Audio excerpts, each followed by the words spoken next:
Peace, peace, peace. Everybody, welcome to the Friday edition of Burn It Down with Kim Brown. This is a place where we set oppression ablaze.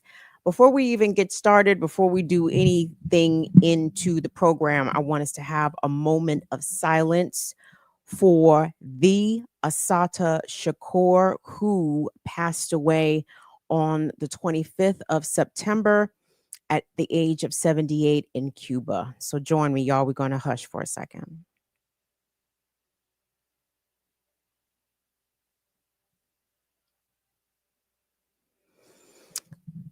A mighty tree has fallen, a radical warrior for our liberation who lived by any means necessary truly into her last and final day. So please be sure to tune in and subscribe to Black Liberation Media. I know the comrades, several of whom actually met Sister Assata, conversed, build with her. You know, it's important.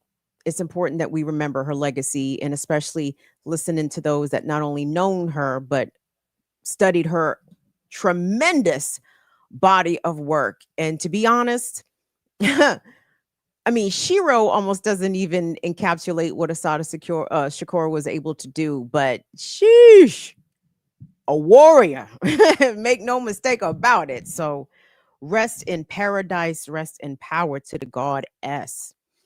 I appreciate you guys joining me on this Good Friday night. Thank you all so much. We got some things we want to get into. I gotta say, I was a wee bit disappointed towards the beginning of this week. I'm not sure when you might be watching this, but the earlier part of September, this week anyway, 24th, 23rd, 25th, whatever, allegedly the rapture was supposed to be coming, and many evangelical Christians, I'm not sure if they really, but I guess some of them believed it, and some of them must have been scamming each other to believe it because people were selling their items, they were giving away money. It was a thing. So when the folks woke up on, I guess, today, the 26th, they were still disappointed to still be on planet Earth. I was disappointed they were still on planet Earth too. I said, come on, Jesus. If there was ever a Jesus, they are ready.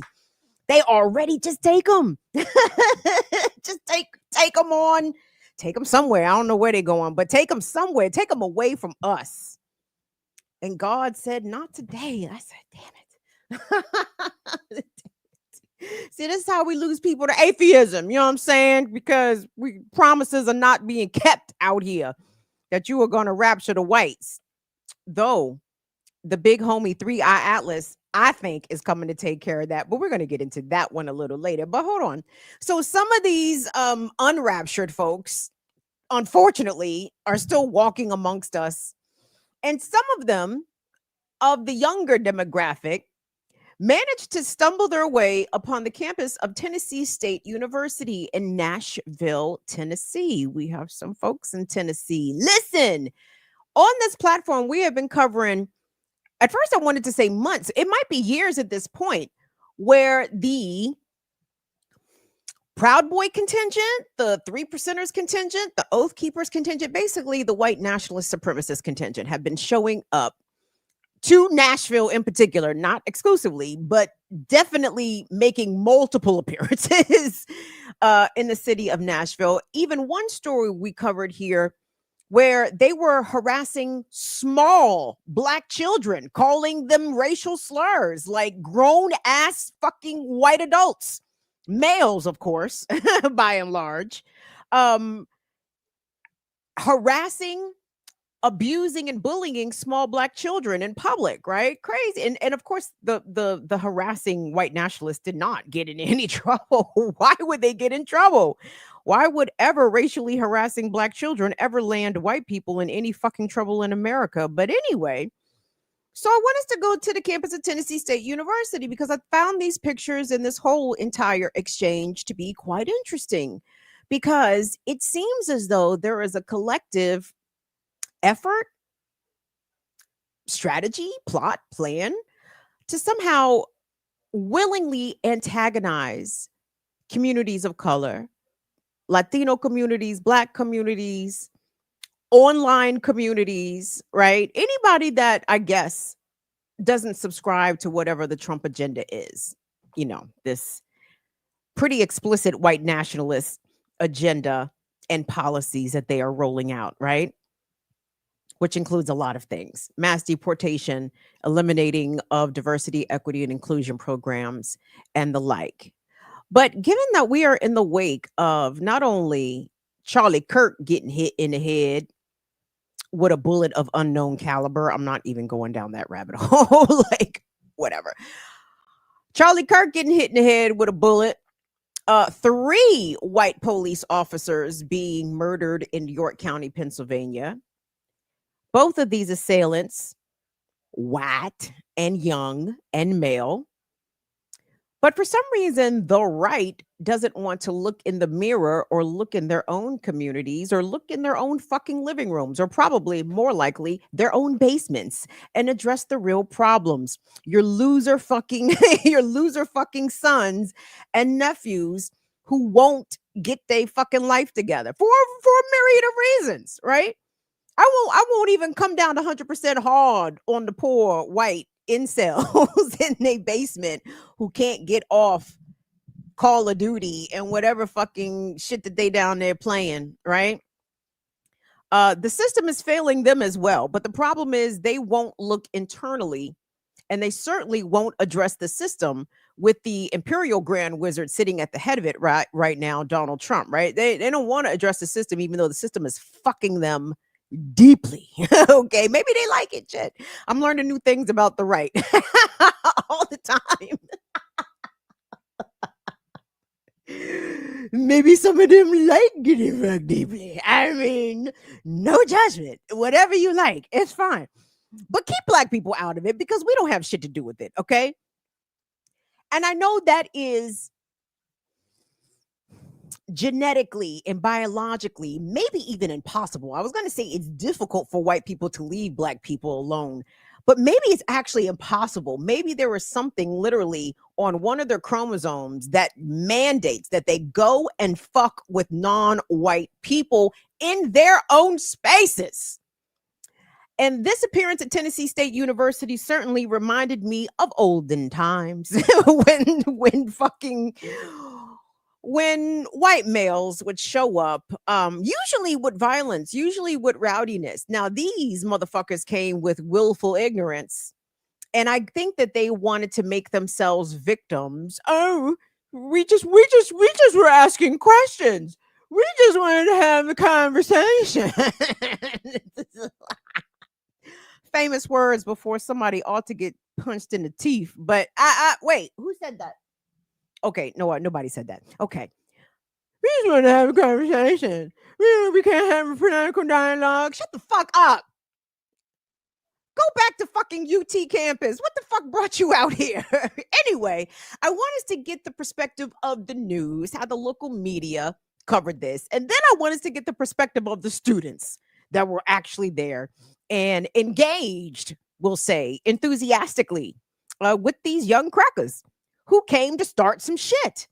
And they're very fortunate that they did not get what they came to elicit from the Black students, fabulous as they were at Tennessee State University. So we'll start off with the package. So here's the local news package of how MAGA supporters came to Tennessee State University trying to start some shit. Let's take a look.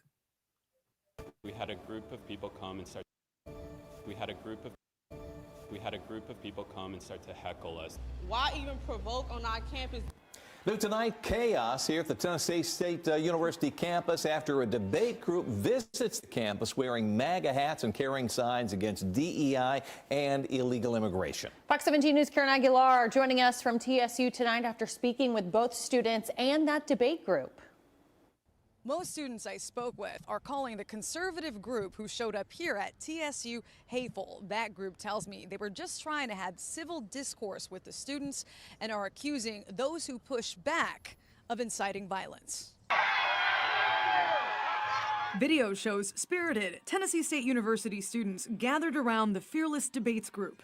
David Kate is a co-founder. We went from a peaceful conversation with students to quite literally a mob inciting violence against us.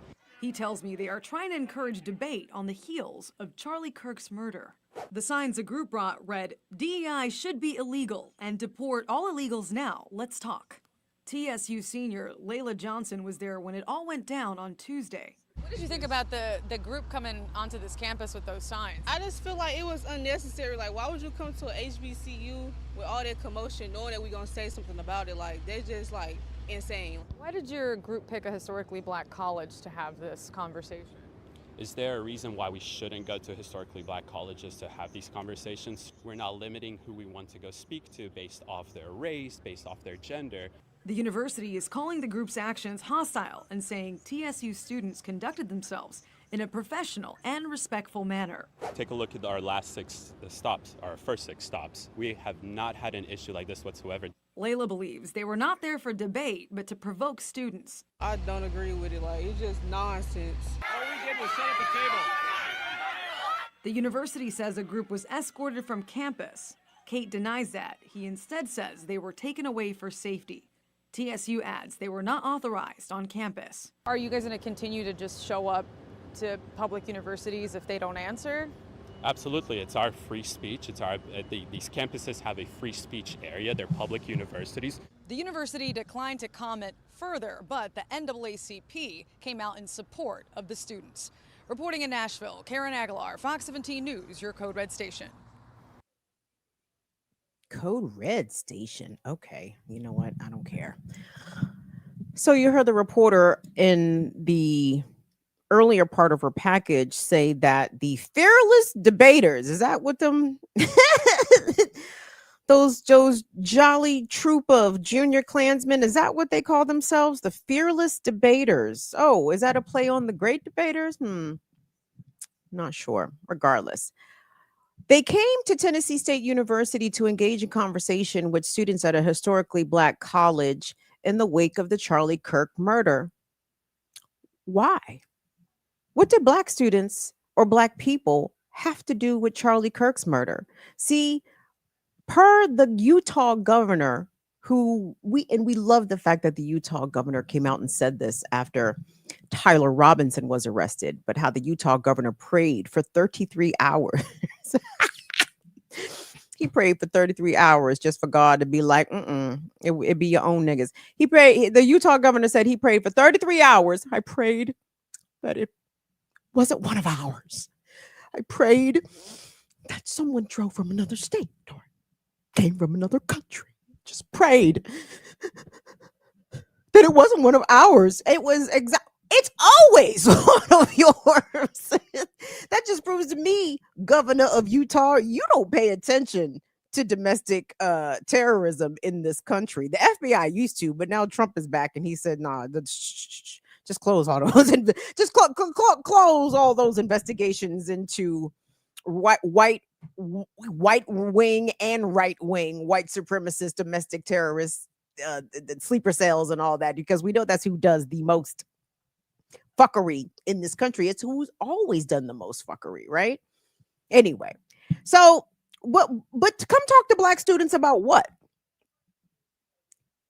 And how can you engage in a debate with somebody who says deport all illegals and DEI, blah, blah, blah, blah, blah. I don't even know what the fuck they said, but something provocative, right? They obviously don't know the history of this country. And I keep telling you guys, and you all know this because I assume you live here like I do. And if you're watching from outside of the United States, you probably know this too from watching folks in this country. The public education system is abysmal. Nobody knows American history, right? Nobody knows. This is why, in part, Trump and them want to erase the parts of American history that don't fit the narrative that America is nothing less than exceptional, providing nothing but liberty and opportunity for all that come here. No. See, white people, especially young whites, I guess all whites, I can't say even old, middle-aged, white people don't know shit about shit when it comes to America. But what you ought to know is you do know that enslaved people were forbidden to learn how to read. it was against the law. People could die for either teaching enslaved people how to read or for an enslaved person demonstrating that they could read, right? Oftentimes, if an enslaved person could read, that is information that they had to conceal. Otherwise, a white would be violent with them. How dare you know things, nigger? how dare you know things out here, nigger? That's punishable by hanging, right?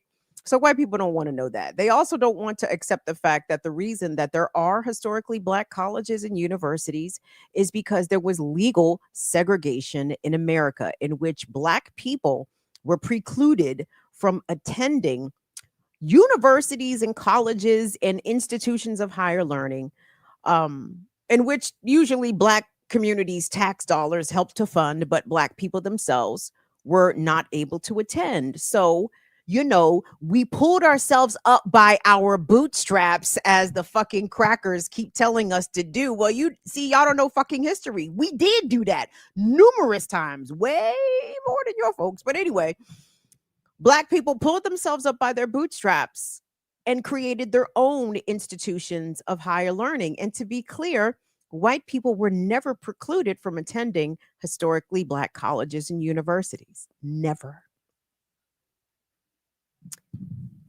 So when whites bearing the symbols of white nationalism and white supremacy, in this part of the 21st century, it's marked by the red hat, right? Perhaps some other symbols, but most markedly the red hat, right? The black kids already knew you was coming to do some fucking foolery, okay? And I appreciate the kids. Shout out students of Tennessee State University. As an auntie, I have to tell you, I am extremely proud of you. I'm very proud of you. But guess what? I would have been proud of you even if you would have stomped them out. if y'all to curb stomped them motherfuckers, I'd have been proud of you then. But I am proud that you showed restraint and you didn't give them what they obviously came to get, right? What else did they think was going to happen? And again, credit to Tennessee State University for not chiding or chastising or finger wagging their own students for their reaction. Again, the kids didn't have to show restraint. They did. And that says a lot about them. Not that they're not capable of using violence, especially when it resorts, when it's used for self-defense, which I hope all them kids do. And I hope they know that. But they knew that they were dealing with a bunch of intellectual lessers, right? It's amazing to me. How the fuck can these fearless debaters, the fearless whoever the fucks, how you go on places and you don't even know your history? You don't even know where you were. I saw a different clip, and maybe the young white man was lying. It would track if he was lying. But he claimed not to know that Tennessee State University was a historically black college. And for folks like white folks, especially Karen and Kevin's for fuckery, right? You know how concerned they be about the rules? Oh, well, do you know the rules? Do you have a permit? Did you get permission? Is this a sanctioned tabling at the university? Isn't that funny? When the whites come to stir up young black kids, they don't give a fuck about the rules, just like their ancestors. Isn't that funny? They didn't give two shits about the fucking rules. Let them black kids have come to University of Tennessee, to where the volunteers, and let them set up some shit with some black fists in the air. Let them have had some imagery, posters, signs, or something. Not being mournful about the death of Charlie Kirk. I'm sorry. Do you think the white kids at the University of Tennessee, you think they would have been nonviolent? Me neither. So that was the news. We saw that was the news package that we saw. Now I want us to see POV from the students themselves, from what they witnessed when these Caucasoid provocateurs came to violate their campus space, a safe space, with their fucking racist bullshit. Now, Will, if you could, can we play both of those clips? We can just run them back to back. Thank you so much, y'all. Check this out. Supporters invaded our Mega supporters invaded our HBCU. Mega supporters invaded our HBCU. What is going on over here?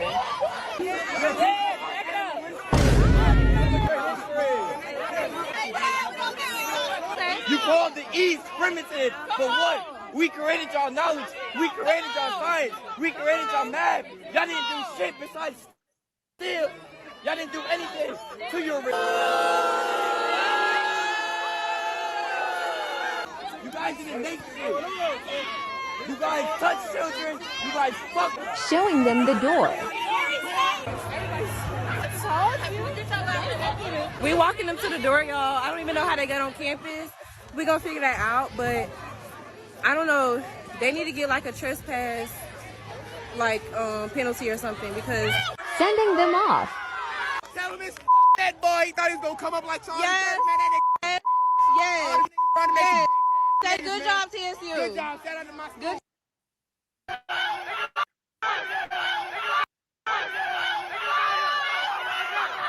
All we did was set up a table.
Hey, what's up, man? Like, oh, best of hell. You feel me? Like, it's a crazy day out here. You feel me?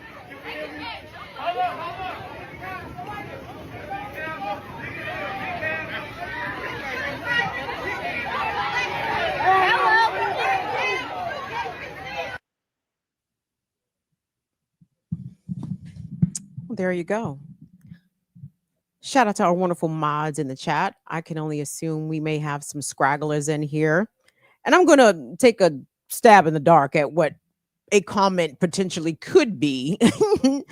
Oh, look at all those violent young blacks. Look at them yelling and screaming, and they're just trying to have a conversation.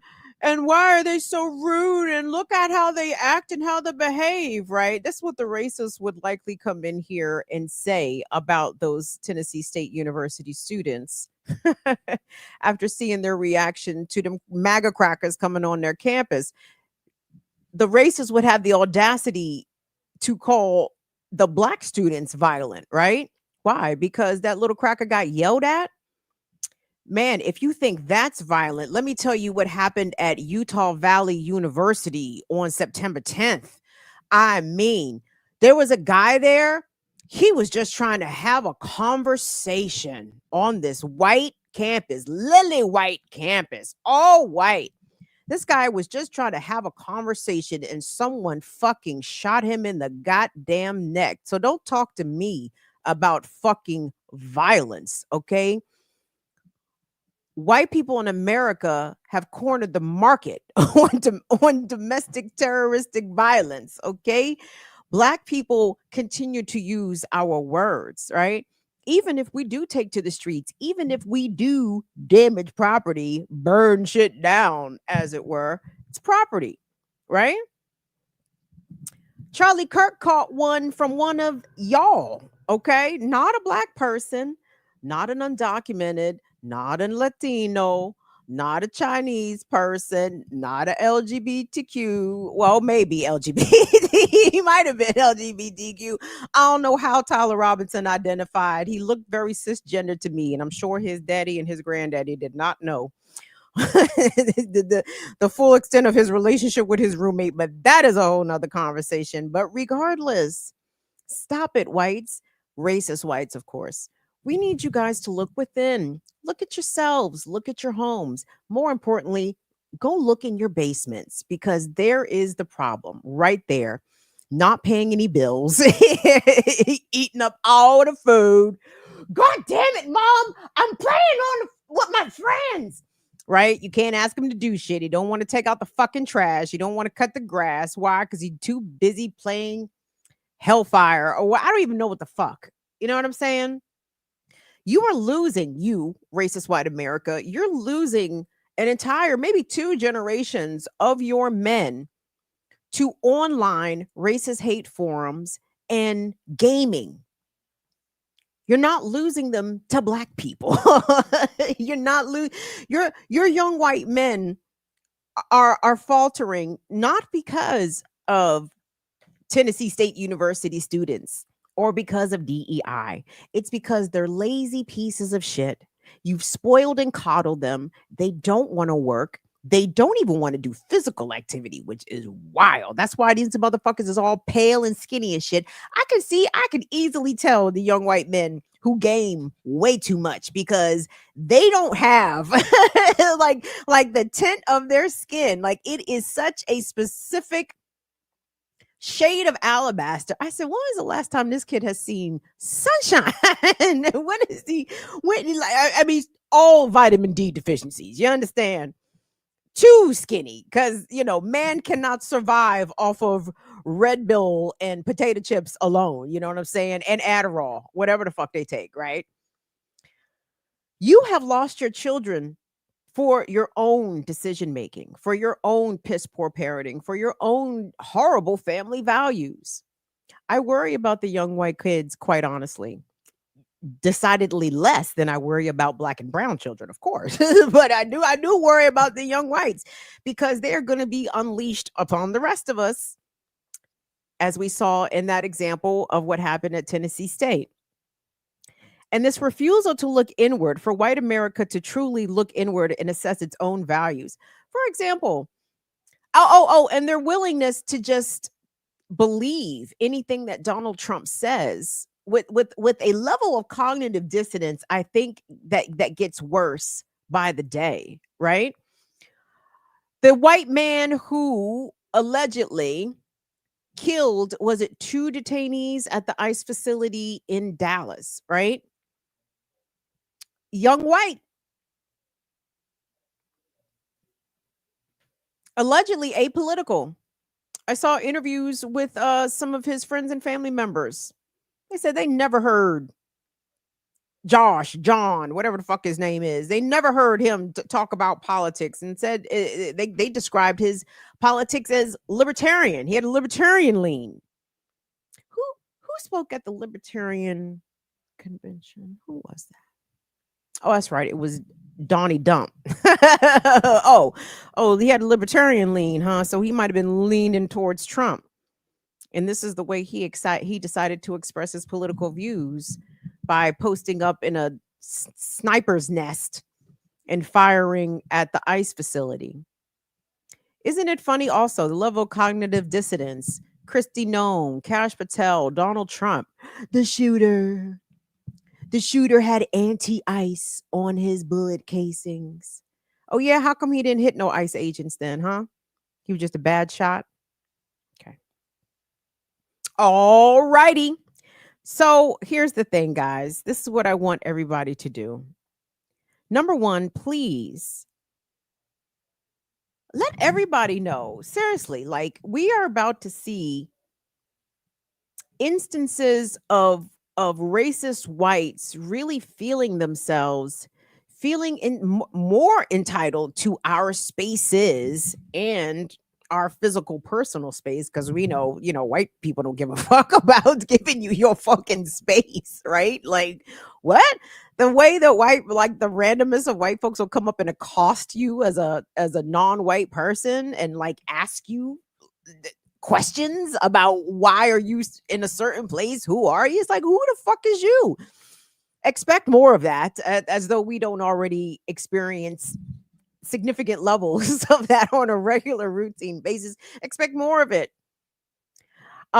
If you attend a black church, please make sure that your church security is on its P's and fucking Q's. We're not going to sit here and pretend as though white people don't attack black churches. They do. Okay. Should I even mention the two that come to mind, even though I know there are many, many, many, many, many, many, many, many more. Thinking about the 4 black girls who were killed in a church bombing in Birmingham, Alabama. Angela Davis knew them, right? Killed by the Ku Klux Klan bombing their church.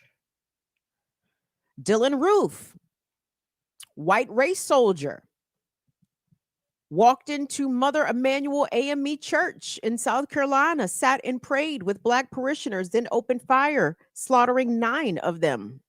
Was it 9? I think it was 9. So let's not act like this ain't a thing. Let's not act like this is shit that the whites don't do. Let's not act like this is shit that the whites haven't done. Let's not act like this is shit that's beyond beyond what these good white Christians are capable of. Don't forget, you guys, the Ku Klux Klan is a Christian organization. The cross is symbolic. They do believe in a Jesus. It's not the right Jesus. It's the wrong Jesus, but they do believe in a Jesus. I mean, so much of white racial violence in America, historically and even present day, Mother Emanuel AME Church is rooted in white Christian values. These are the values. Kill black people. Kill Latinos, kill Jewish people, the values of the whites in this country. So please, even I'm sure we have some racists in here because I see the chat moving at an interesting speed, but racist, I mean, are you in here to troll or are you in here to fucking know shit? Like, are you interested in facts, in historical events that are well documented and well proven? Or are you just in here just to be racist and sound stupid? It's annoying. And I really hope 3i Atlas is on the way to come get y'all motherfuckers. I swear to God. I'm gonna take a quick break, but it's be quick because I wanted to say something about 3i Atlas. And to be clear, I'm not ready to do a segment on 3i Atlas because I am not an astronomer. I do not even own a telescope. For those that don't know what I'm talking about, I encourage you please to go Google 3i Atlas because this shit is fascinating. So hold on. Before I talk about 3i Atlas, I wanted to mention that Pete Hop's breath,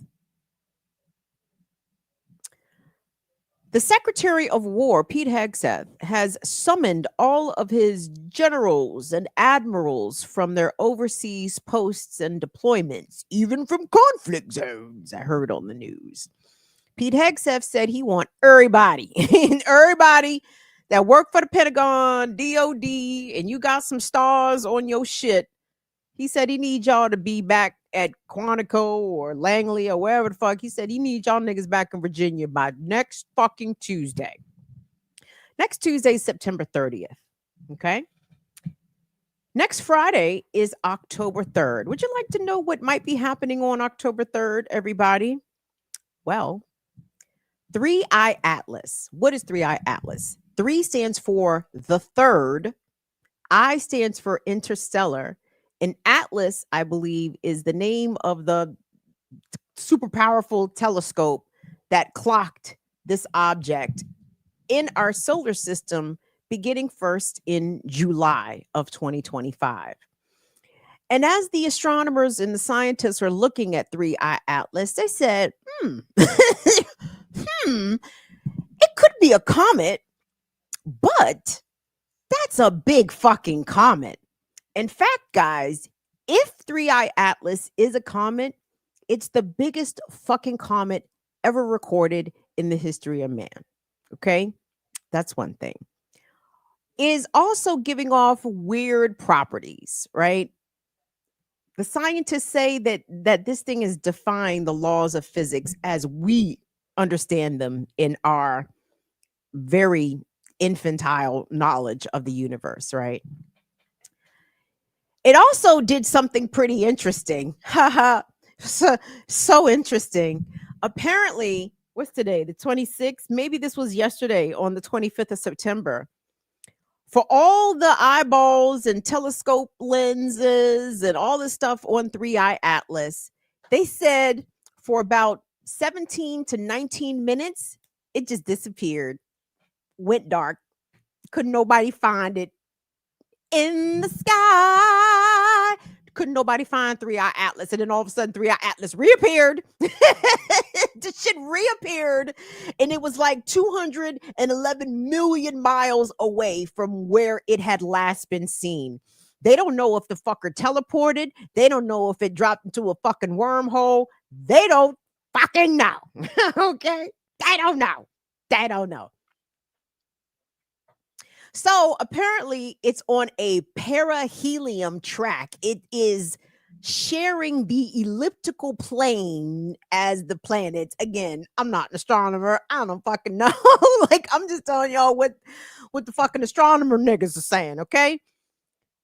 So here's the thing. October 3rd, next Friday, they project that 3I Atlas could be in real close proximity to Mars. Okay? Okay. It might actually be visible to our Mars fucking satellites. We got shit, circling Mars and shit, taking pictures and shit. We got rovers down in Mars taking pictures and shit. 3I Atlas might be visible to our equipment that we have in the Martian area, right? That's why I think Hegseth, and again, I'm just speculating. I don't know what the fuck I'm talking about. Okay, don't listen to me. I don't know what the fuck I'm talking about. I just be peeping shit sometimes. And I might even be fucking wrong here. And I'm fine to be wrong because you know what? I'm human. I don't mind being wrong. But I just think that Hegseth called everybody back to DC to be back on Tuesday because come Friday, Saturday, Sunday, it may be impossible to deny that there is a huge thing in our vicinity here on Earth. It is likely it's not natural, meaning that it's not like a comet. It's not an asteroid. It's not a meteor. This shit has made deviations in its flying track, right? It's made adjustments. Comets don't do that. Not with precision, right? So I'm thinking Hegseth, because here's the thing, y'all. I wonder all the time why 3I Atlas is not a bigger story. And the reason I think it's not a bigger story is because the government and capitalism still need you niggas to show up to work, okay? And if y'all niggas know that the fucking aliens is gonna be here in about 3-4 weeks, hey, y'all might stop working. And we can't have that. Y'all might just call out and decide to spend time with your family and friends. And, capitalism can't have that. So, but it's not a secret, though, because so many people have telescopes and, a lot of people have their own expertise. We have a lot of smart folks that don't work for agencies such as NASA, right? So allegedly, if 3I Atlas continues on its same trajectory, it should be in Mars's orbit or close thereto by October 3rd. And they expect it to make either its closest pass by Earth by the end of October. They're predicting October 29th or right around Halloween. Ooh. So, Heg's Breath wants everybody back in DC. Why? Because what the fuck? You know what? Let me simmer down. I'm just gonna leave y'all with that information. And please, oh, shit, don't listen to me. Go listen to the nerds. Nerds is on top of it. Okay. The nerd contingent. And shout out to the nerd contingent, by the way. It's all respect, because really, if you paid attention and see how the nerds and the geeks fared in life, they usually fared okay. So really, the nerds have the last laugh. But again, still nerd, still a dork. You might be a successful nerd and a successful dork, but a nerd and a dork nonetheless. But regardless, the nerds and the dorks know things, and we need nerds and dorks in our society because they fucking know things, right? And and there's lots of them. One of them who I want you to pay attention to, what's his name? I think his name is Avi Loeb. He's a Harvard professor, I believe, of astronomy. And Avi is kind of out on an island by themselves, right? Like, they think that 3i Atlas is indeed alien, whatever the fuck, but the rest of their Harvard comrades are not standing with Avi on that shit. They're like, we think it's a comet, Avi. And Avi is like, I don't think it's a comet. So anyway, please go look into these things. Go listen to the astronomers, but definitely be paying attention and think about it. If 3i Atlas, if they do not come in peace, do you really want to show up to work? I mean, maybe by let's see what this shit looks like after October 3rd, because if it's clear that it's the aliens, right? I mean, why wouldn't they stop by?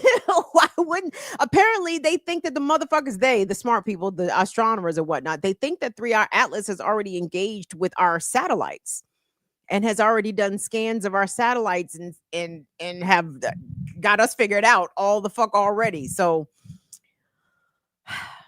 if we see the aliens, if the aliens are confirmed to be in our vicinity by October 3rd, think about reprioritize. You know what I'm saying? Do you want to spend your days at work when the aliens are coming? No, you should be home with your people. You should be going to the beach, enjoying Earth while it's here. I don't think the aliens are coming to fuck us up, but who knows, baby? Who knows? I want to move along, y'all. We're going to a very unfun part of the program, and we have to do it because these are the times we live in. Okay, if this was 1930s, 1940s Germany, or turn of the century Namibia, right?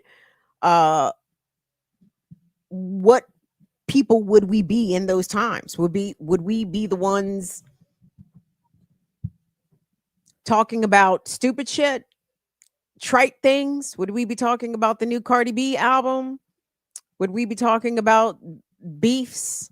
No. We would be talking about the crimes against humanity that are damn near unbroken for 2 years, since October 7th, 2023, or October 8th, rather. And what's going on in Gaza continues to be an atrocity. And while a number of Western nations, including France, the UK, Canada, Australia, New Zealand, have all decided to recognize Palestine as a state, that recognition comes with a bunch of bullshit prerequisites, right? Terms and conditions that don't make any fucking sense. Terms and conditions that wouldn't apply to any other state, right?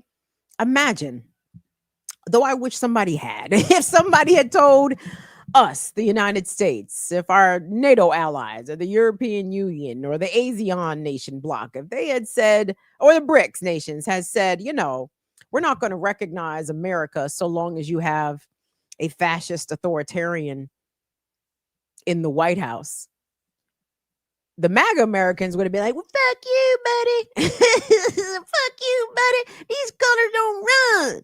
These colors don't run.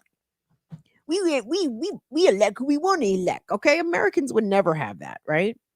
But somehow the Palestinians are supposed to accept their official recognition by these Western powers, because the majority of the world has long recognized Palestine as a state. Regardless, So the United Nations General Assembly was meeting this week. Actually, today, Friday the 26th, Benjamin Netanyahu addressed the UNGA. He was met with an astroturfed standing ovation while a number of delegations walked out on Netanyahu. And in true Yahtzee fashion,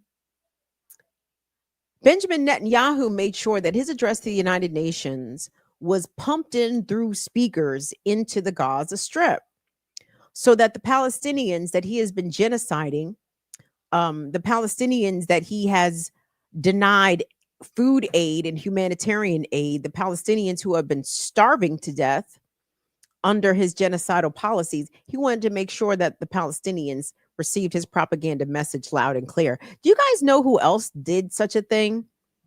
Joseph Goebbels, the propaganda master for Nazi Germany, would routinely pump his addresses and Hitler's speeches into the concentration camps. Yeah. Isn't that wild how the descendants of the survivors of the Holocaust are themselves engaging in deeply Yahtzee. Yeah, I mean, that's like, dog, are you trying to do and execute the playbook of the Yahtzees like to the letter? Like, are you even aware the fucked up irony here? I think he is, Netanyahu, and I don't think that he gives a fucking shit. So anyway, so there are, or at least there were 1 million occupants of Gaza City. And the Israeli occupational forces have been trying to clear Gaza City for the past couple of weeks. Of course, innocent Palestinian civilians are the ones paying the price. Hamas is not the ones that are being buried under rubble. In fact, it is children, it is elderly, it is disabled, it is regular people, y'all. And it is the most heartbreaking and devastating shit ever. So I want us to so will the POV, the first person videos, I can't remember, is there 3 of them? Let's run, maybe it's 4. Let's run those and we'll stop when we get to the news package, when they start talking about Italy, guys, because some of the European states, maybe not wholesale pieces of shit, overwhelming pieces of shit, yes, but maybe not wholesale. I wonder why Italy and Spain aren't like the rest of them. Is it because they're part Negro? Would be my guess. would be my guess, because they got some black in them. So ergo, they might have a little bit of humanity in them. But anyway, we'll get to that. But I want us to take a look. And guys, content warning. You're going to hear drones. You're going to hear rapid gunfire. You're literally going to see people fleeing for their lives, because this is the reality on the ground that Palestinians are still dealing with, not just in Gaza. Gaza, yes, but also in the West Bank, where Palestinians are being evicted out of their generational homes and lands by settlers, colonizers. It's the most disgusting shit ever. It's like we don't ever have to wonder what 17th and 18th century European colonization looked like in different places around the world, in Africa, in the Americas, in Asia, because we're witnessing it right now. Like, this is big Euro colonizer energy. Like, oh, we like this land. This our shit now. Y'all gotta go. Oh, you don't want to go? Then slaughter, genocide, ethnic cleansing. Like, this is how the colonizers behave, even in the 21st century. Jesus. Anyway, well, let's go ahead and run those clips, guys. Content warning, okay? This is the last news from Gaza City. Israeli army cut the internet connection. In this time, more than 100 people have been killed in Gaza City because of the ongoing bombardment. The bombing is heavy from the very north to the very south in this city. Israeli army forced the people, around 1 million people, to lift Gaza city to Al-Mawasi. And thousands of people stay here because they lost their family members in Al-Mawasi in the beginning of this genocidal war. Israeli army cut the connection to kill more people. Silent. Don't leave Gaza alone. So right now the quadcopter is where we're playing. It's shooting directly on the people, as you can clearly see. People are fleeing right now from the market, as you can clearly see. So the Israeli military just detonated a report in a Shakur one neighborhood. As you can clearly see, the smoke is rising up. As you can clearly see how the smoke is blackened near us. The situation is getting much more dire. The Israeli military bombardment hasn't stopped. So we trapped right now. The quadcopter warplane is shooting directly right now on the people. Nobody stayed here.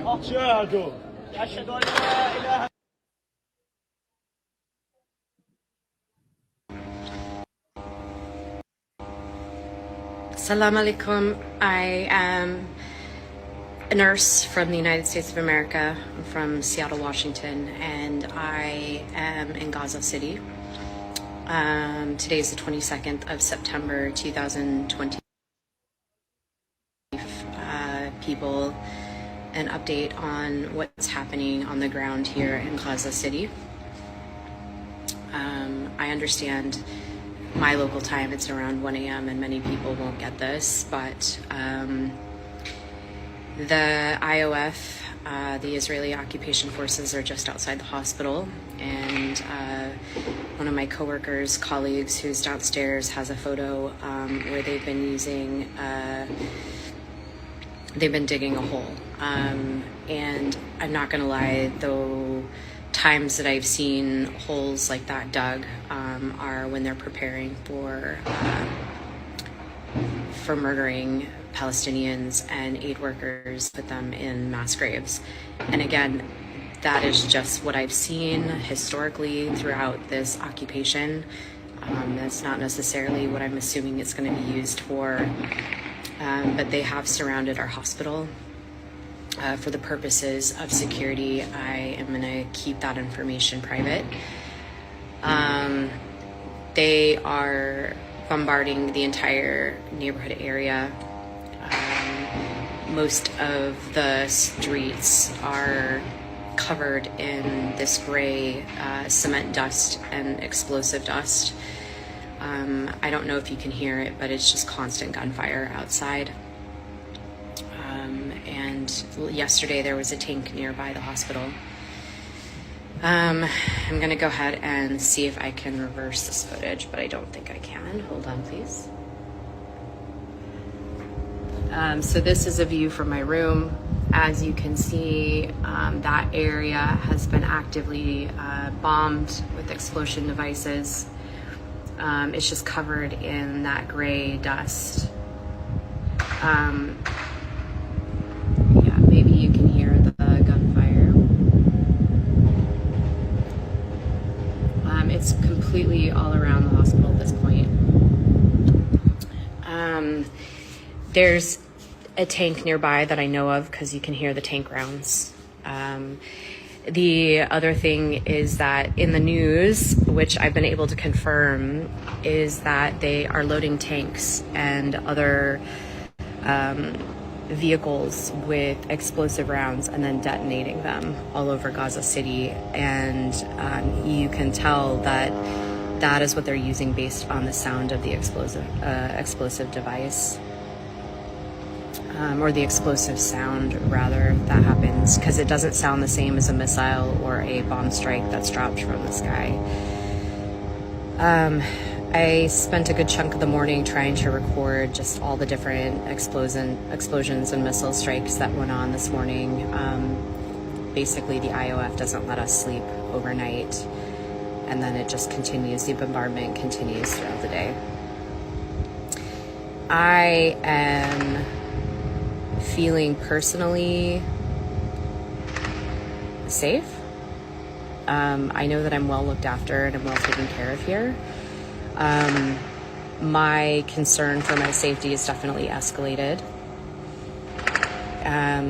Thankfully, again, the people that I work with here have been amazingly wonderful and have been very conscientious about my safety and my well-being. I don't know if you can hear some of the gunshots. Again, just to kind of give you an idea, a couple days ago I spotted speedboats in the sea. I haven't seen them again recently, but we know that missile strikes are coming from various different directions around the city. There are smaller gun rounds that are being used throughout the day, and a lot of those are from quadcopters that are regularly stationed outside at different intersections. I haven't seen any signs of life basically outside of the hospital. I think for the most part that was just a bomb that went off,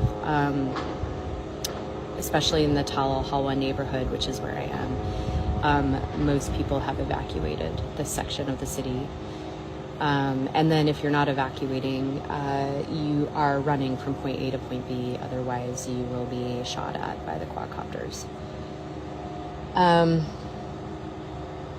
Yeah, yesterday there was a lot of shooting at the buildings behind the hospital, and that's where the hole's been dug. I'm assuming by a machine large enough to dig something that big. And right now, I'm so sorry, but my brain is not. I'm not remembering what it's like a backhoe. Anyway. I did not have internet for many hours. Our power has gone down quite a lot and more frequently and for more time. We have a couple generators, but now we're relying on our smaller one. And so, you know, it's basically essential equipment only. Many patients have evacuated the hospital. Many patients have been discharged with the idea that, and this is a very difficult decision, and I'm not saying this with any sort of judgment whatsoever, but many patients have been discharged with the hopes that they can flee or get themselves to another care facility that's safer. Many of our staff members have evacuated, especially like the younger nurses and the medical students and the residents. Many of the male providers and nurses and paramedics have remained here, but they have sent their family south or to Middle Gaza.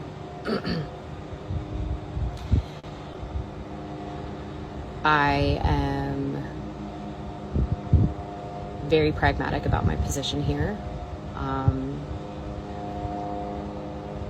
It's an absolute honor to be here, and I will use whatever power I can as a Western, white-colored person to protect the staff here.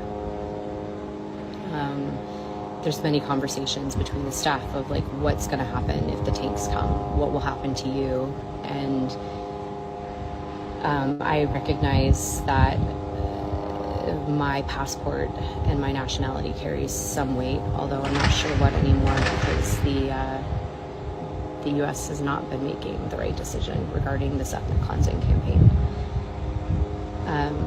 I do want my representatives to know, especially those that voted to continue the bombardment of Gaza City, that they participated, if I were to die, they participated in killing one of their own.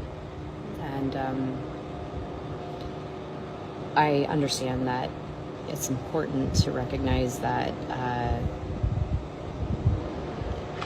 I can be used as a human shield, and I'm okay with that. I accept it for what it is. My family is aware of my position on that here, and I have a living will. And again, I don't think that we're at the position where I need to be having that discussion with my family, but again, we're completely surrounded.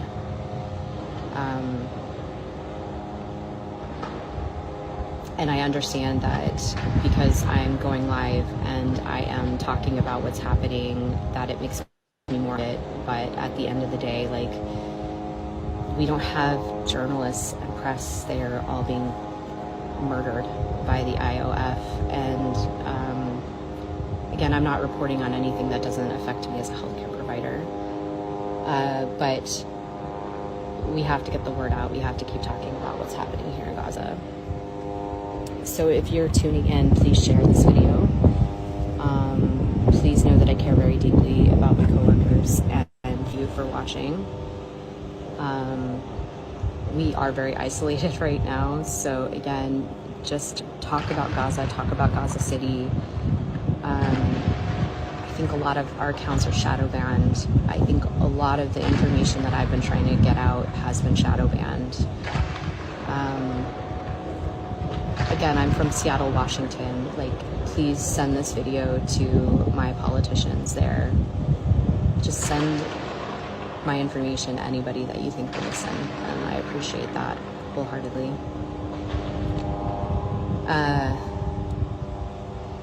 I won't lie, because of the power outages and the internet outages, I do get a little overwhelmed with message requests. So if you don't hear from me in many days, or in some cases a month, I apologize. But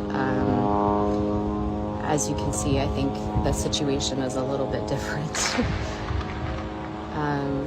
And I'm trying.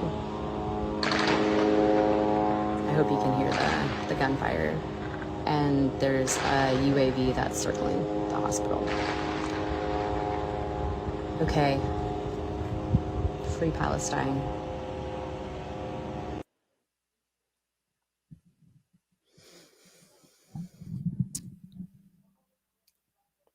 How would you guys be able to respond with that level of violence and destruction, just like right outside of your window, right? Like, there's so many videos and so many people that are in Gaza that are retelling their situation. They're describing what they're experiencing. All the while, there are drones humming in the background over their heads. There are explosions going off. There is the constant sound of, high velocity gunfire. And the people are so traumatized, like the shit is normal to them at this point, right? They've just detached from it. They are in such, a kind of level of sustained shock. They are able to disassociate from the sounds of imminent death that ring out constantly, night or day, right? These scenes are terrible coming out of Gaza City, but it has been terrible the entire time. And now the forced evacuation of Gaza City, the Israelis are trying to level the city because I imagine they're trying to cover up their atrocities. Benjamin Netanyahu, Israeli prime minister, is wanted by the International Criminal Courts and the International Court of Justice for genocide and crimes against humanity and war crimes.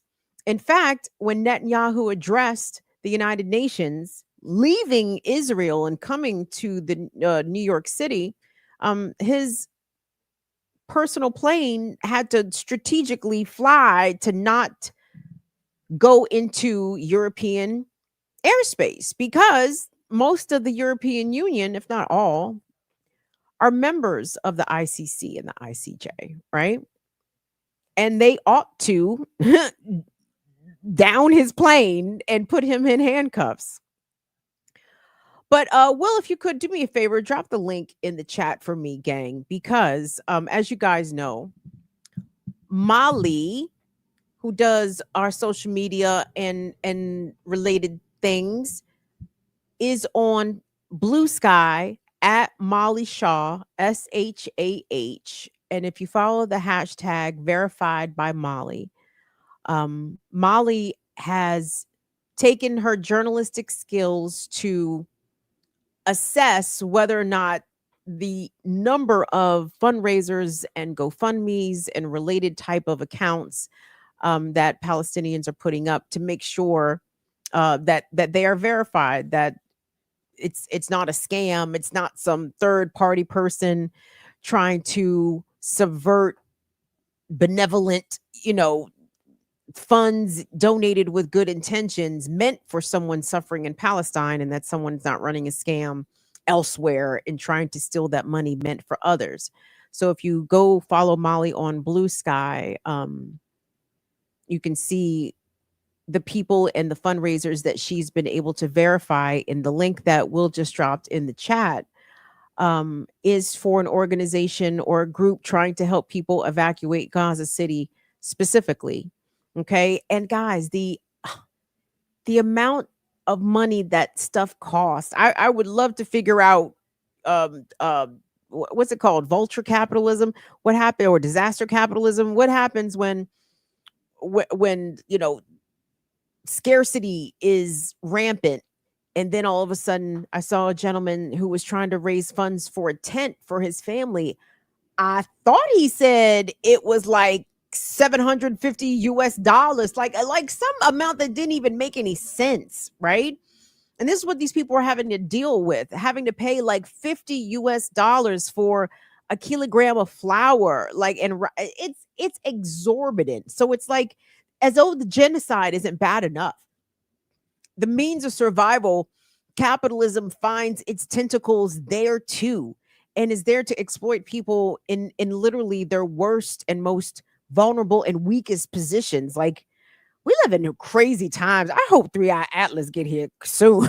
We need 3-Eye Atlas to hurry the fuck up, because shit is not good on Earth. It's not good on Earth right now. But listen, I'm not sure if you guys heard and or saw the Italian response to what is going on in Palestine. Now, let me back up here.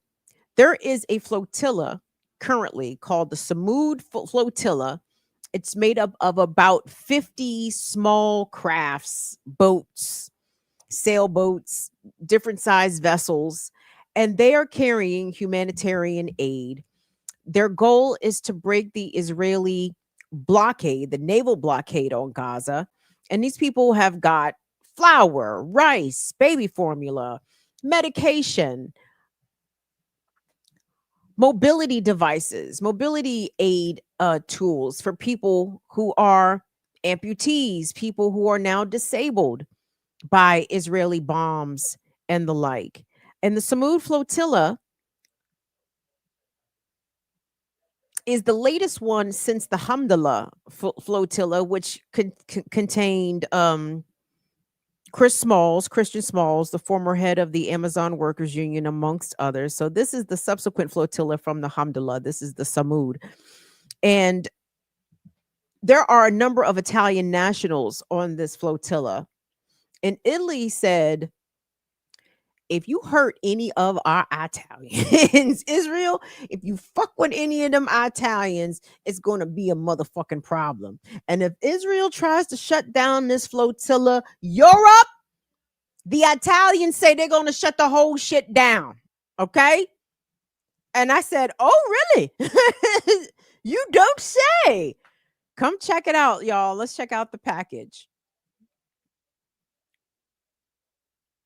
The Italians are just appalled at so many Italians are just appalled at the situation in Gaza and would like their government to do something. But the Italian government until now has been deaf to those calls for action. Now, not only are there demonstrations throughout the country, there are strikes. Here in Termini, there are no trains. The underground has stopped running. The taxis are on strike in Rome and many other cities and towns in Italy. In addition to that, schools, for instance, are on strike. Even the office that monitors earthquakes is on strike to protest the Italian government's position on Gaza.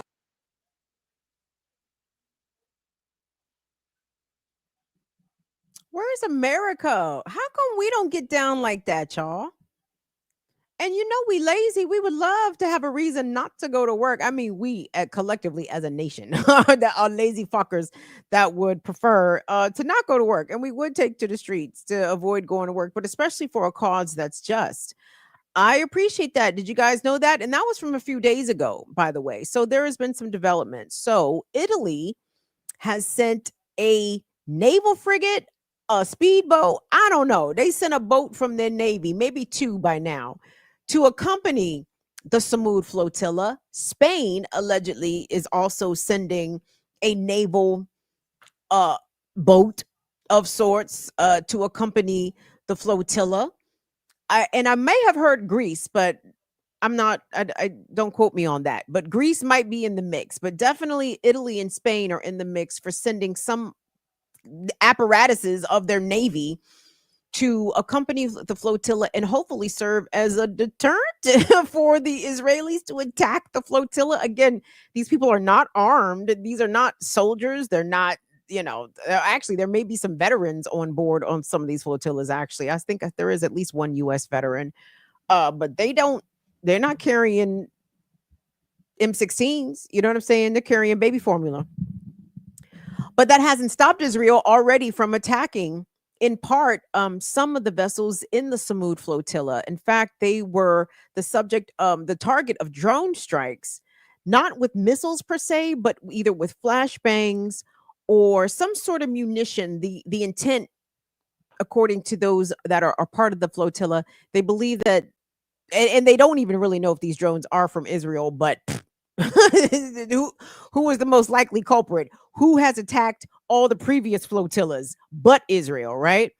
So these drones are basically trying to set the sails on some of these sailboats alight, so they are rendered immovable, right? So anyway, pay attention to the Samud flotilla. Again, you're not going to see it on Meet the Press with Kirsten Welker. No, you got to go to the internets to go find that shit. You got to dig through the YouTubes, dig through the TikToks while we can until the Oracle takeover, the break's over.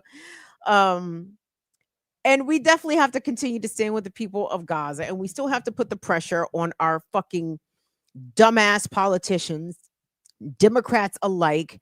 I am a little nauseated. By the way, shout out to the folks that showed up to give Kamala the fucking business at her book signing, because it's like, I'm reticent to call a black woman a bitch, but bitch, but bitch, you'd have been on the same bullshit as it pertains to Gaza, as it pertains to the genocide. If Kamala had been elected president, would she have gutted the federal government? Probably not.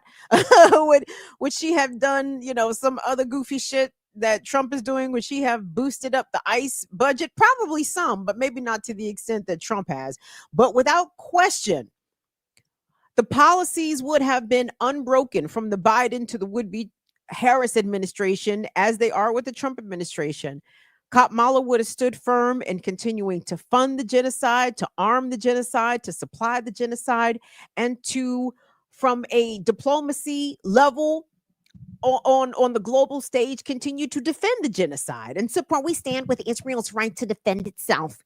Okay, well, I guess little Palestinian children don't have a right to defend themselves, but okay.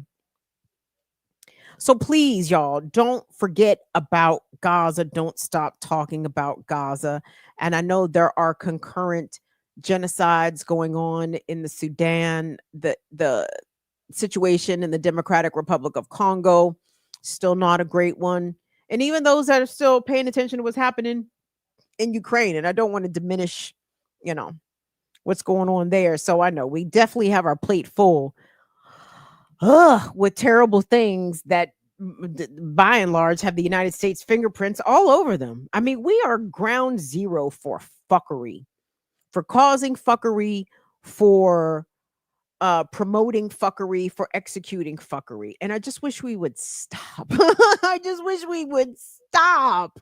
Can we stop? Can we cut it the fuck out? Can we stop being the world's biggest sponsor and actors of terrorism? The United States does that. And I know talking this way is going to land me on a Palantir list if it hasn't already. But y'all, what's the alternative? We sit here and pretend that what is happening isn't happening. We're going to sit here and pretend as though it's not our country that is the main engine behind all of this. Can't do that. It would dishonor my ancestors to be quiet in the face of blatant oppression, repression, and genocide. Nah, we can't do that. Free Palestine. Free Palestine. I'm going to take a quick break and then I'm going to get y'all out of here on the palate cleanser. So thank you all so much for joining us. I have no idea how many is present. I didn't see no boxes roll up, but that's okay. I appreciate you being here. Please give the video a like and subscribe. We got some boxes. Oh shit, we got some boxes. Shout out to Gangrene. Gangrene Thumb says hi. So just hi. Hey. And Nadia Yvette Chambers said the rapture ready want to, really want to Jim Jones the rest of us. The rapture ready want to Jim Jones the rest of us. Okay. Yeah, that. All right. I understand. But we got 100 people in the live and like and subscribe. Thank you so much. Well, thank you, Nadia. We appreciate your support, your late night staying up. The rapture ready wanted Jim Jones, the rest of us. That is correct. And it's like, why don't y'all just Jim Jones yourselves? Like, I mean, you know how big the Grand Canyon is. I wish that all, you know what? Let me calm down.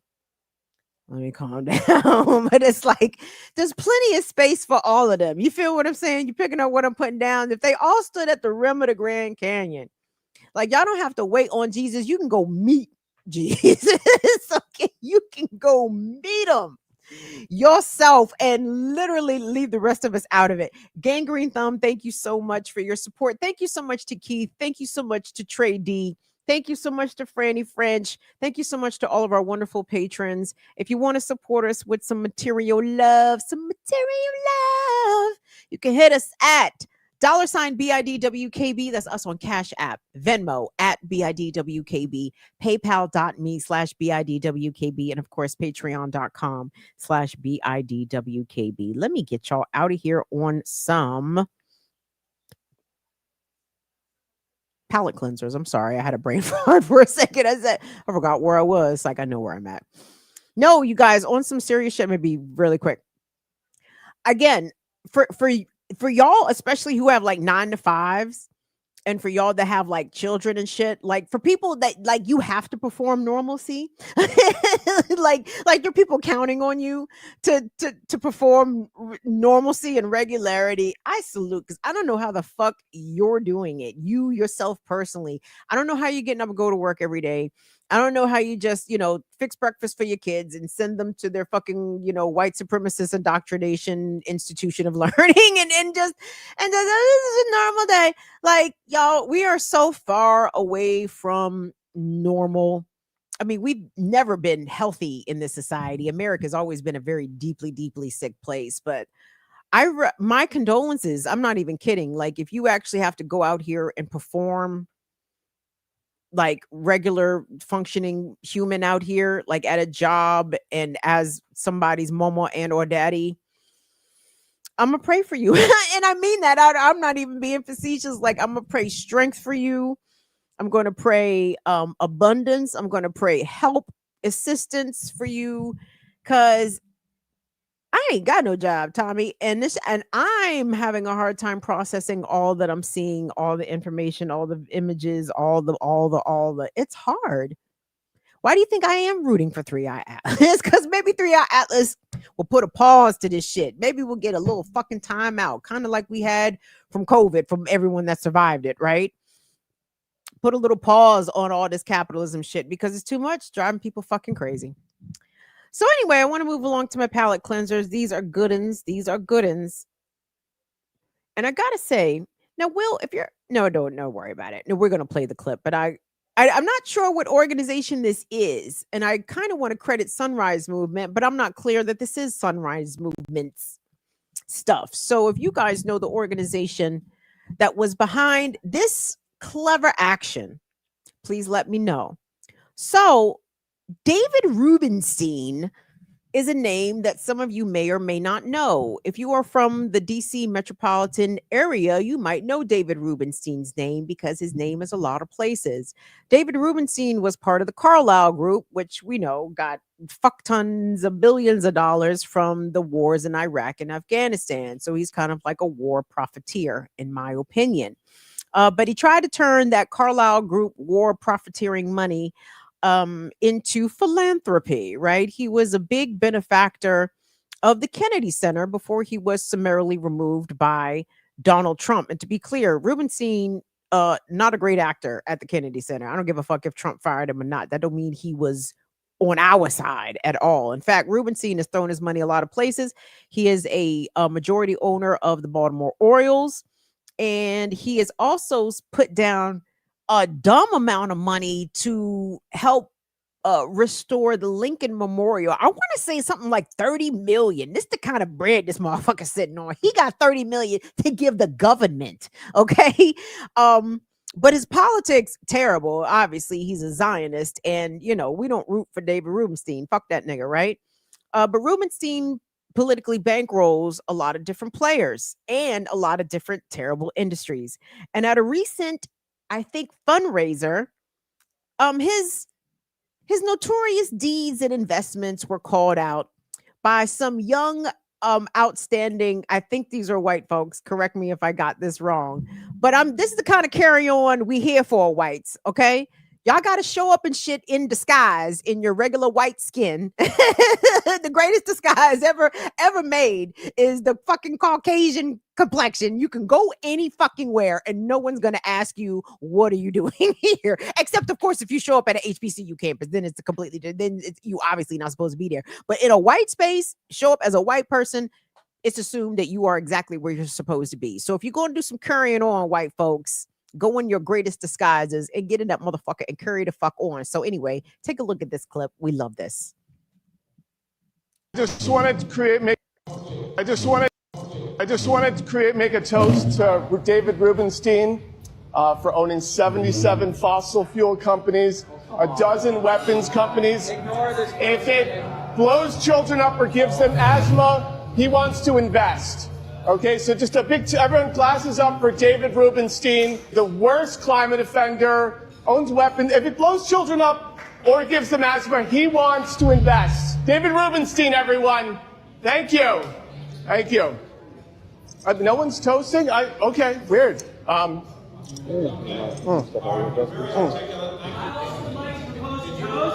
think it is great that there is bipartisan consensus not only on the genocide in Gaza, but what's happening in Alaska right now. The Willow Project is going to ruin the planet, financed by yours truly, David Rubenstein, everybody. Let's give him a hand. He is ruining a livable future for all of us. Your children are not going to be able to grow up because of what you're doing here today. Governor Westmore, you campaigned on climate justice and being Maryland's first black governor while you are easing climate regulations and data centers are poisoning PG County and black communities. You vetoed the Renew Act. David Rubenstein and Glenn Youngkin, the Carlyle Group is making billions. Private equity, public enemy! Private equity, public enemy! Private equity, public David Rubenstein is a monster. He is destroying our future. David Rubenstein is investing billions of dollars in fossil fuel companies. It is an outrage of your platform. He came to see me, and I said, look, the highest calling of mankind is private equity. But he said, no, I want to do something more important in life than private equity. I said, what could there possibly be more important? What could possibly be more important than private equity? Oh, you guys heard that. You heard Governor Wes Melonhead. Yes, Governor Cantaloupe Head in the building with David Rubenstein. Let's rub some shoulders with the billionaire. It's hilarious that Westmore was present at that event because Westmore, actually, I saw a story tonight on the news. There apparently is a no more online campaign being waged against Westmore where there's some AI generated images of him depicted as a clown, and here come the black bougies.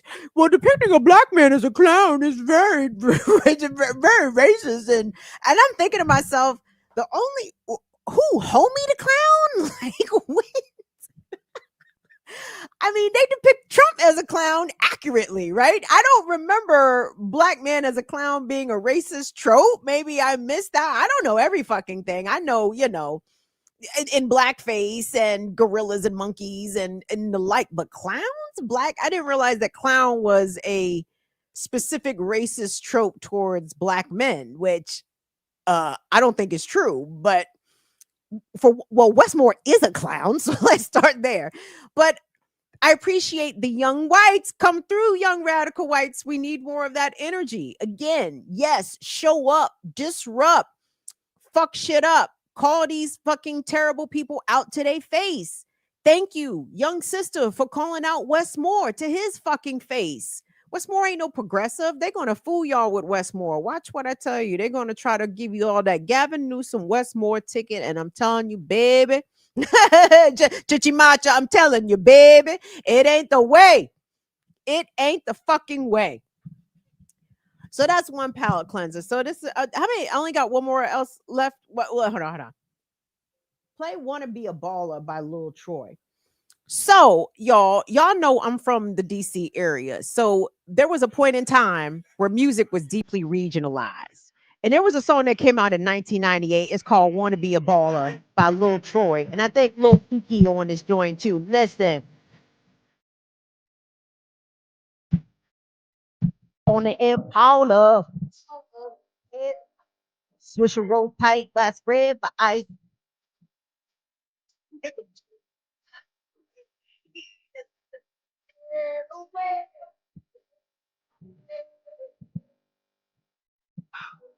"20-inch crawler, in the Impala." Anyway, I wasn't familiar with this shit, right? I think I might have seen the video on Rap City back in the day, but they wasn't playing that shit on the radio around here in DC. I ain't paying no attention to it. However, when I got out to Tulsa, Oklahoma, y'all, this is a classic in that part of the country, right? Tulsa, H-Town. That's that Lil Kiki, and Lil Kiki and Lil Troy are from Houston, right? Classic song, "Wanna Be a Baller," shot caller, 20-inch blaze on the Impala. So when I came across this video on TikTok, let's call it a remix. Let's call it a remix. The shit made me smile because the shit thump. And it is a cross-cultural appreciation of the culture and the music of Houston, Texas. Not just with the black rap, but with I'm not sure. Help me out, my Latin fam. Is it Tejano music? I know there's many genres of Spanish language music that are regional, and I don't know them very well by name. So please put it in the chat if you recognize this particular form of Spanish language music that paid homage to Lil Troy's "Wanna Be a Baller." Appreciate this. Check it out.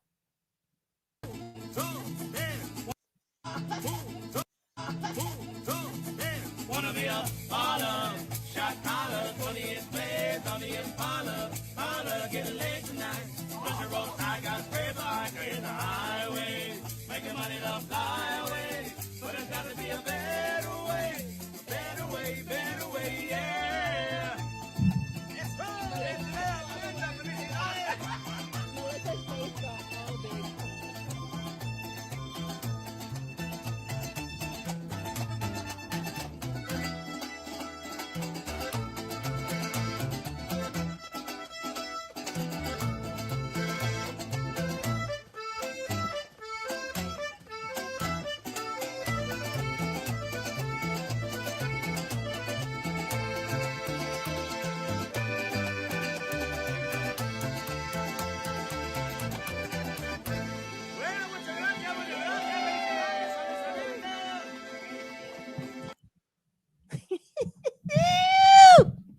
The Brown Brubs get busy on that accordion, baby. I'm trying to tell you, this shit ain't to be played with. I loved it. I saw it. I said, "Oh shit!" But they should have came back and hit the shit in Spanish. that would have really set it off. But no, that was excellent. So shout out to H-Town holding it down. The black and the brown, letting y'all know that we appreciate the classics out around here. So, Rosalba said it's Chumbia. Chumbia. Yeah. Thank Thank you, you, Rosalba. Rosalba. Thank you, Rosalba Chumbia. Okay, see, now I got to dig into my Spanish language musical genres because there's a lot of them. Like Spanish language music is quite diverse. You know, I'm partial a little bit to the salsa, to Will's people's music. You know what they do in Puerto Rico and Cuba. You know what I'm saying? That shit be jamming, but that shit jam too. And them niggas get busy on that accordion. That shit ain't to be fucked with. That shit is hard. I like it. So thank you so much, Rosalba, with the knowledge and the assist. So, gang, that was it. Well, I don't have no more palate cleansers, right? Wanna be a Yeah, that was it. shot caller, 20-inch blades. All right, y'all. We're gonna say goodnight to you. Did you have something to say, Will? Nope. Okay.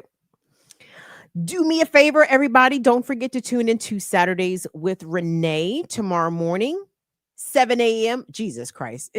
She's definitely not on at 7 a.m. Let me start over.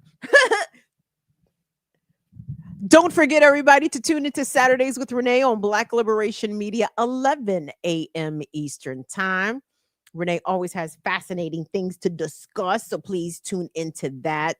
Again, we want to send our deepest condolences and rise in power to Assata Shakur and her family, and to those that knew her and loved her. Please be paying attention to all of the subsequent tributes and learn more about what this sister contributed and what she was willing to do. You know what I'm saying? I know it was Nina Simone that said, you know, don't ask yourself, are you willing to die for your people? Are you willing to kill for your people? Nina Simone said that, but Assata Shakur lived that shit. So please be sure to get more knowledge about her. Thank you so much to Will and Molly. Thank you so much to our wonderful mods for all that you do. I appreciate your love and support. Shout out to Rosalba and Dee on Northern Witch over there on Twitch. Tonight, this weekend's music assignment, guys, two things. I want you to listen to James Brown, The Boss. Northern Witch, you tell hubby that he can listen to The Boss at really loud levels and he can say all the words because there's no N-word in The Boss. So I want hubby to strut around the house as The Boss plays, and I think you'll appreciate it.